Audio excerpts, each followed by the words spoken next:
Hello, everybody. I'm going to read this Facebook post by username Nick Alm, who acted as a legal observer at a large ICE raid in St. Paul, Minnesota. So I'm literally reading from his post, word for word. 2 weeks ago, I demonstrated and acted as a legal observer at a large ICE raid in St. Paul, Minnesota, where 14 of my neighbors were detained. What I saw shocked me. As a legal observer, I was trained by Unidos, Minnesota, to attend ICE raids to ensure that the American ideal of due process, parentheses, no one can be stripped of life, liberty, or property without a fair process, parentheses, is protected, and that all sides stay nonviolent. My job was to 1, document the badge numbers of federal agents, 2, record interactions between ICE and my neighbors being detained, parentheses, not for social media, but to be used if needed in legal hearings, parentheses, 3, notify the loved ones of my neighbors that their father, mother, brother, sister had been detained, 4, confirm that ICE had a valid warrant signed by a federal judge.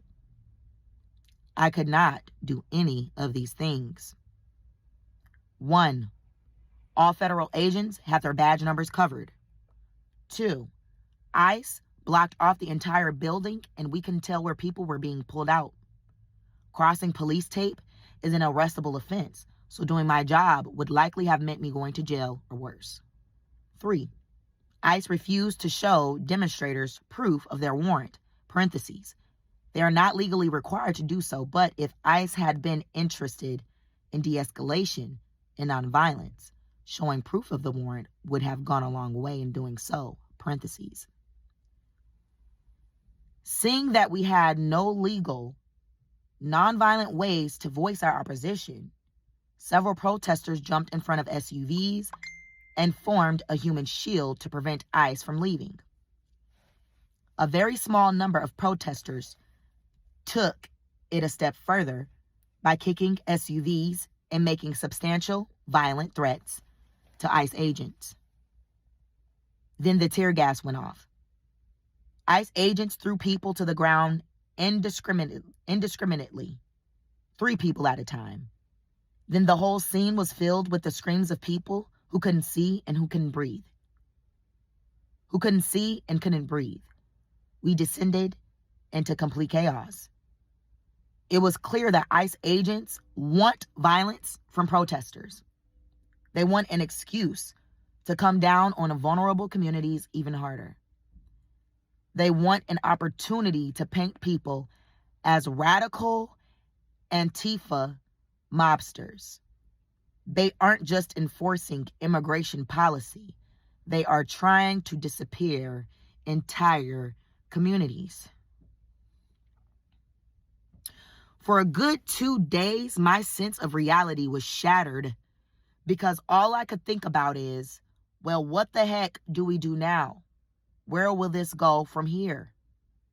And this week we are finding out the Somali community in Minnesota is losing their protected immigration status.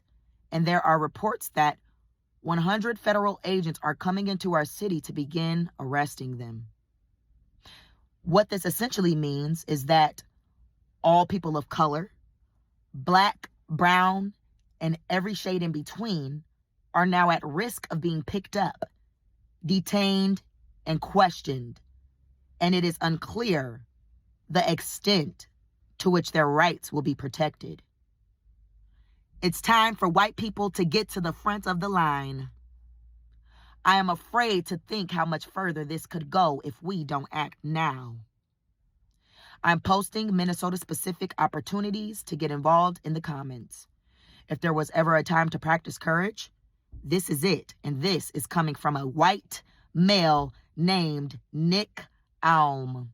It's time for white folks, white friends who have black and brown friends, who have Somali friends, who have black friends, who have Indian friends, who have Asian friends. If you are white, it's time for you to get to the front of the line.